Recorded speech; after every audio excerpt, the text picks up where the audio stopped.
ओम नमः शिवाय नमः। ही हर से मुनि वचन सुनि देखि प्रीति विश्वास, चले भवान नाय सिर गए हिमाचल पास। पार्वती जी के वचन सुनकर उनका प्रेम तथा विश्वास शिव शंकर के प्रति देख मुनि हृदय में बड़े प्रसन्न हुई। वे भवानी को सिर नवाकर चल दिए और हिमाचल के पास पहुँचे। उन्होंने पर्वतराज हिमाचल को सब हाल सुनाया। कामदेव का भस्म होना सुनकर हिमाचल बहुत दुखी हुए। फिर मुनियों ने रति के वरदान की बात कही। उसे सुनकर हिमवान ने बहुत सुख माना। शिवजी के प्रभाव को मन में विचार कर हिमाचल ने श्रेष्ठ मुनियों को आदरपूर्वक बुला लिया और उनसे शुभ दिन, शुभ नक्षत्र और शुभ घड़ी देखकर वेद की विधि के अनुसार शीघ्र ही लग्न निश्चय करवा लिया। फिर हिमाचल ने वह लग्न पत्रिका सप्त ऋषियों को दे दी और चरण पकड़कर उनकी विनती की। उन्होंने जाकर वह लग्न पत्रिका ब्रह्मा जी को दे दी। उसको पढ़ते समय उनके हृदय में प्रेम समाता न था। ब्रह्मा जी ने लग्न पढ़कर सबको सुनाया। उसे सुनकर सब मुनि और देवताओं का सारा समाज हर्षित हो गया। आकाश से फूलों की वर्षा होने लगी, बाजे बजने लगे और दसों दिशाओं में मंगल कलश सजा दिए गए। सब देवता अपने भांति भांति के वाहन और विमान सजाने लगे। कल्याणप्रद मंगल शकुन होने लगे और अप्सराएं गाने लगी। शिव जी के गण शिव जी का श्रृंगार करने लगे। जटाओं का मुकुट बनाकर उस पर सांपों का मौर सजाया गया। शिव जी ने सांपों के ही कुंडल और कंकण पहने, शरीर पर विभूति रमाई और वस्त्र की जगह बाघंबर लपेट लिया। शिव जी के सुंदर मस्तक पर चंद्रमा, सिर पर गंगा जी, 3 नेत्र, सांपों का जनेऊ, गले में विष और छाती पर नर मुंडों की माला थी। इस प्रकार उनका वेश अशुभ होने पर भी वे कल्याण के धाम और कृपालु हैं। एक हाथ में त्रिशूल और दूसरे में डमरू सुशोभित है। शिव जी बैल पर चढ़कर चले, बाजे बज रहे हैं। शिव जी को देखकर देवांगनाएं मुस्कुरा रही हैं और कहती हैं कि इस वर की योग्य दुल्हन संसार में नहीं मिलेगी। विष्णु और ब्रह्मा आदि देवताओं के समूह अपने अपने वाहन सवारियों पर चढ़कर बारात में चले। देवताओं का समाज सब प्रकार से अनुपम परम सुंदर था, पर दूल्हे की योग्य बारात न थी। तब विष्णु भगवान ने सब दिक्पालों को बुलाकर हंसकर ऐसा कहा, सब लोग अपने अपने दल समेत अलग अलग होकर चलो। हे भाई, हम लोगों की यह बारात वर के योग्य नहीं है। क्या पराये नगर में जाकर हंसी कराओगे? विष्णु भगवान की बात सुनकर देवता मुस्कुराए और वे अपनी अपनी सेना सहित अलग हो गए। महादेव जी यह देखकर मन ही मन मुस्कुराते हैं और विष्णु भगवान के व्यंग वचन नहीं छूटते हैं। अपने प्यारे विष्णु भगवान के इन अति प्रिय वचनों को सुनकर शिव जी ने भी भृंगी को भेजकर अपने सब गणों को बुलवा लिया। शिव जी की आज्ञा सुनते ही सब चले आए और उन्होंने स्वामी के चरण कमलों में सिर नवाया। तरह तरह की सवारियों, तरह तरह के वेश वाले अपने समाज को देखकर शिव जी हंसे। कोई बिना मुख का है, किसी के बहुत से मुख है, कोई बिना हाथ पैर का है तो किसी के कई हाथ पैर हैं, किसी के बहुत आँखें हैं और किसी के एक भी आँख नहीं है, कोई बहुत मोटा ताजा और कोई बहुत ही दुबला पतला है, कोई बहुत दुबला, कोई बहुत मोटा, कोई पवित्र और कोई अपवित्र वेश धारण किए हुए हैं, भयंकर गहने पहने, हाथों में कपाल लिए और सबके सब शरीर से ताजा खून लपेटे हुए हैं। गधे, कुत्ते, सुअर और सियार के उनके मुख है। गणों के अनगिनत वेश को कौन गिने। बहुत प्रकार के प्रेत, पिशाच और योगिनियों की जमाते हैं, उनका वर्णन करते नहीं बनता। भूत प्रेत नाचते और गाते हैं, वे सब बड़े मौजी हैं, देखने में बहुत ही बेढंगे जान पड़ते हैं और बड़े ही विचित्र ढंग से बोलते हैं। जैसा दूल्हा वैसी ही बारात बन गई। मार्ग में चलते हुए भांति भांति के कौतुक होते जाते हैं। इधर हिमाचल ने ऐसा विचित्र मंडप बनाया जिसका वर्णन नहीं हो सकता। जगत में जितने छोटे बड़े पर्वत थे जिनका वर्णन करके पार नहीं मिलता, जितने वन, समुद्र, नदियों, तालाब थे, हिमाचल ने सबको न्योता भेजा।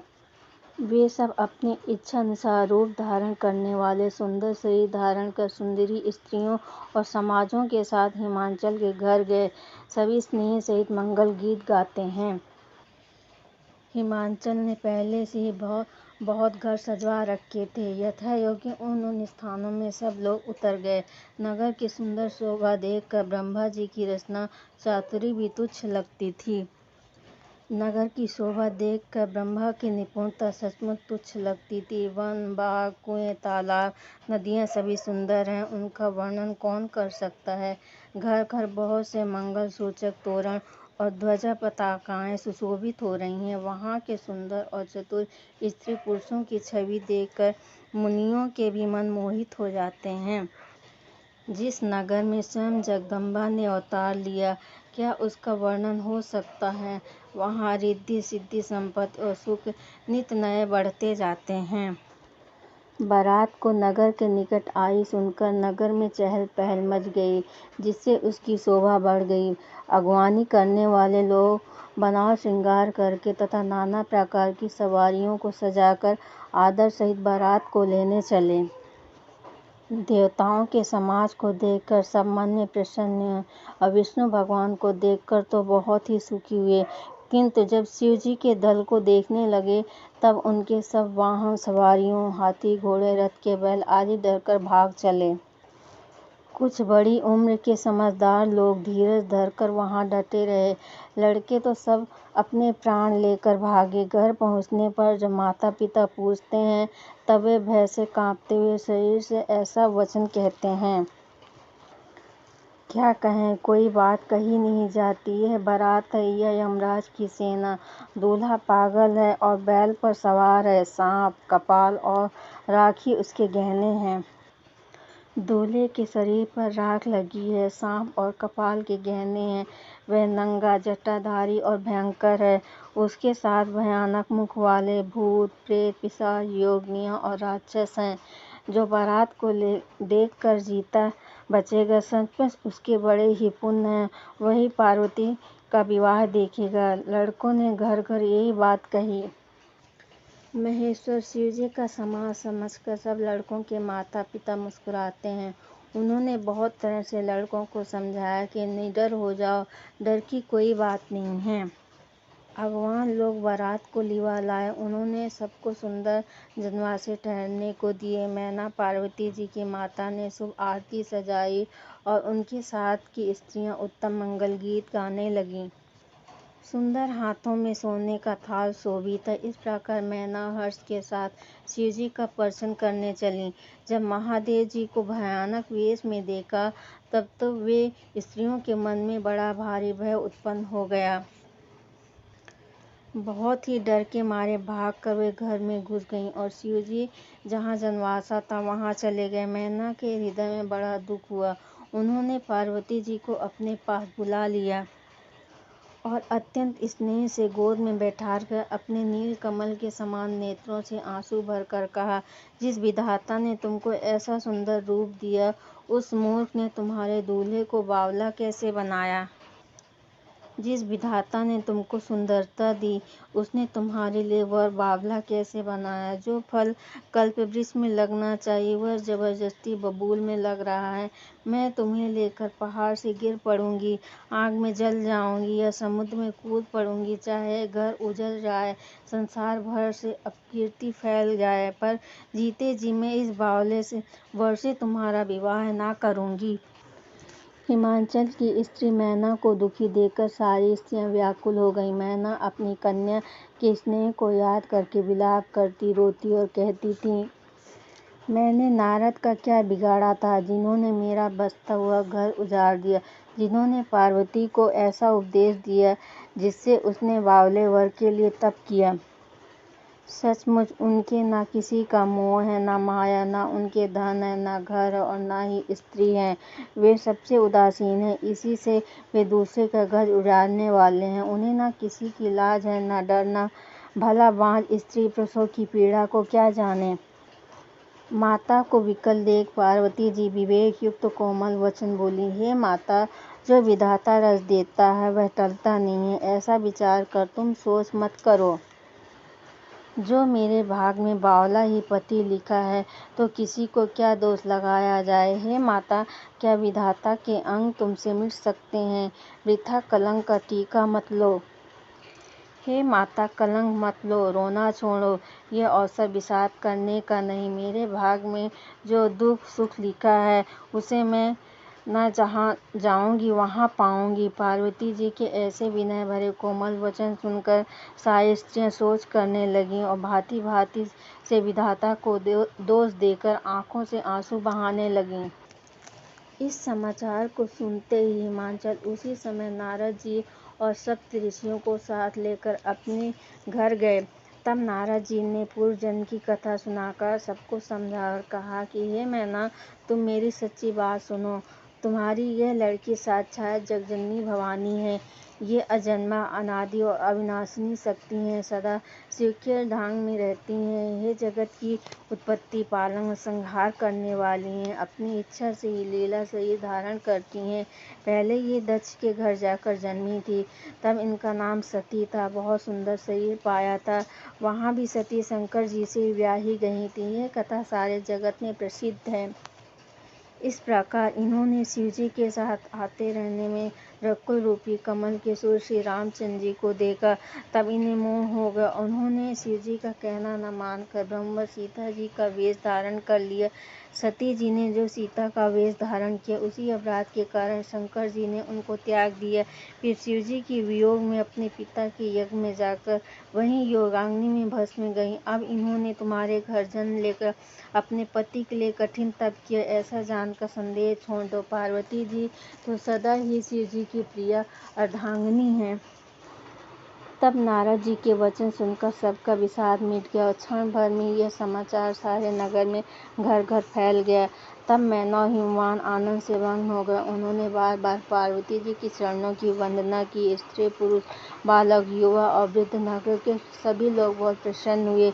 नगर में मंगल गीत गाए जाने लगे। सभी भांति भांति के स्वर्ण के कलश सजाए। पाक शास्त्र में जैसी रीति है उसके अनुसार अनेक भांति के ज्योनार हुए, रसोई बनी। जिस घर में स्वयं माता भवानी रहती हैं वहाँ की ज्योनार भोजन सामग्री का वर्णन कैसे किया जा सकता है। हिमांचल ने आदरपूर्वक सब बारातियों को, विष्णु ब्रह्मा और सब जाति के देवताओं को बुलवाया। भोजन करने वालों की बहुत सी पंक्तियाँ बैठी। चतुर रसोइयाँ परोसने लगी। स्त्रियों की मंडलियाँ देवताओं को भोजन करते समय जानकर कोमल वाणी से गालियाँ देने लगीं। सब सुंदरी स्त्रियां मीठे स्वर से गालियां देने लगीं और व्यंग भरे वचन सुनाने लगी। देवगण विनोद सुनकर बहुत सुख अनुभव करते हैं, इसलिए भोजन करने में बड़ी देर लगा रहे हैं। भोजन के समय जो आनंद बढ़ा वह करोड़ों मुँह से भी नहीं कहा जा सकता। भोजन कर चुकने पर सबने हाथ मुँह धुलवाकर पान दिए गए। फिर सब लोग जो जहाँ ठहरे थे वहाँ चले गए।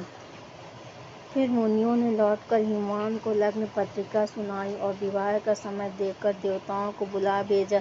सब देवताओं को आदर सहित बुलवा लिया और सबको यथायोग आसन दिए। वेद की रीति से वेदी सजाई गई और स्त्रियां सुंदर श्रेष्ठ मंगल गीत गाने लगीं। वेदिका पर एक अत्यंत सुंदर दिव्य सिंहासन था, जिसकी सुंदरता का वर्णन नहीं किया जा सकता, क्योंकि वह स्वयं ब्रह्मा जी का बनाया हुआ था। ब्राह्मणों को सिर नवाकर और हृदय में अपने स्वामी श्री रघुनाथ जी का स्मरण करके शिव जी उस सिंहासन पर बैठ गए।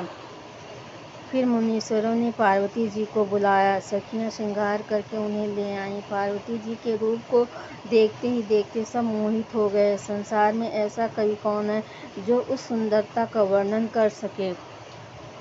पार्वती जी को जगदम्बा और शिव जी की पत्नी समझकर देवताओं ने मन ही मन प्रणाम किया।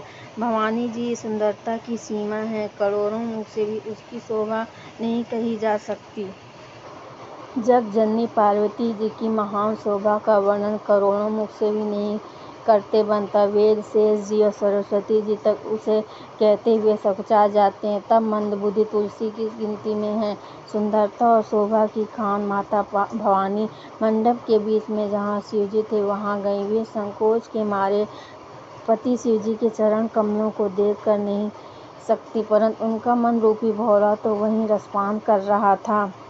मुनियों की आज्ञा से शिवजी और पार्वती जी ने गणेश जी का पूजन किया। मन में देवताओं को अनादि समझकर कोई इस बात को सुनकर शंका न करे। गणेश जी तो शिव पार्वती की संतान है, अभी विवाह के पूर्व कहाँ से आ गए। वेदों में विवाह की जैसी रीति कही गई, महामुनियों ने सभी रीति करवाई। पर्वतराज हिमांचल ने हाथ में कुश लेकर तथा कन्या का हाथ पकड़कर उन्हें भवानी शिव पत्नी जानकर शिव जी को समर्पण किया।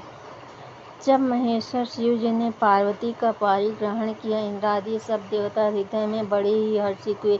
श्रेष्ठ मुनिगण वेद मंत्रों का उच्चारण करने लगे और देवगण शिव जी की जयकार करने लगे। अनेकों प्रकार के बाजे बजने लगे, आकाश से नाना प्रकार के फूलों की वर्षा हुई। शिव पार्वती का विवाह हो गया, सारे ब्रह्मांड में आनंद भर गया। दासी दास, रथ, घोड़े, हाथी, गायें, वस्त्र और मणि आदि अनेक प्रकार की चीजें, अन्य तथा सोने के बर्तन गाड़ियों में लदवाकर दहेज में दिए गए, जिनका वर्णन नहीं हो सकता। इस प्रकार दहेज देकर फिर हाथ जोड़कर हिमांचल ने कहा, हे शंकर, आप पूर्ण काम है, मैं आपको क्या दे सकते हूँ। इतना कहकर शिव जी के चरण कमल पकड़ कर रह गए। तब कृपा के सागर शिव जी ने अपने ससुर का सही प्रकार से समाधान किया। फिर प्रेम से परिपूर्ण हृदय मैना जी ने शिव जी के चरण कमल पकड़ लिए और कहा, हे नाथ, यह उमा मेरे प्राणों के समान प्यारी है, आप इसे अपने घर की टहलनी बनाइएगा और इसके सब अपराधों को क्षमा कर दीजिएगा। अब प्रसन्न होकर मुझे यही वर दीजिए। शिव जी ने बहुत तरह से अपनी सास को समझाया। तब शिव जी के चरण कमलों में सिर नवाकर घर गई। फिर माता ने पार्वती को बुला लिया और गोद में बैठाकर यह सुंदर सीख दी, हे पार्वती, तुम सदा शिव जी के चरणों की पूजा करना, नारियों का यही धर्म है, उनके लिए पति ही देवता और कोई देवता नहीं। इस प्रकार की बातें कहते कहते उनकी आंखों में आंसू भर आए। उन्होंने कन्या को छाती से चिपटा लिया। फिर बोली, विधाता ने जगत में स्त्री जाति को क्यों पैदा किया, पराधीन को सपने में भी सुख नहीं मिलता। यूँ कहते हुए माता प्रेम में अत्यंत विकल हो गए, परंतु कुछ समय जानकर दुख करने का अवसर न जानकर उन्होंने धीरज धरा। मैना बार बार मिलते पार्वती जी के चरणों को पकड़कर गिर पड़ी। बड़ा ही प्रेम और कुछ वर्णन नहीं किया जा सकता। भवानी जब स्त्रियों को मिल भेंट कर फिर अपनी माता के हृदय से जा लिपटी। पार्वती जी माता से फिर मिलकर चली। जब सब किसी ने उन्हें योग्य आशीर्वाद दिए, पार्वती जी की फिर कर माता की ओर देखती जाती थी। तब सखियां उन्हें शिव जी के पास ले गई। महादेव जी के सब याचकों को संतुष्ट कर पार्वती जी के साथ घर कैलाश को चले। सब देवता प्रसन्न होकर फूलों की वर्षा करने लगे और आकाश में सुंदर नगाड़े बजने लगे।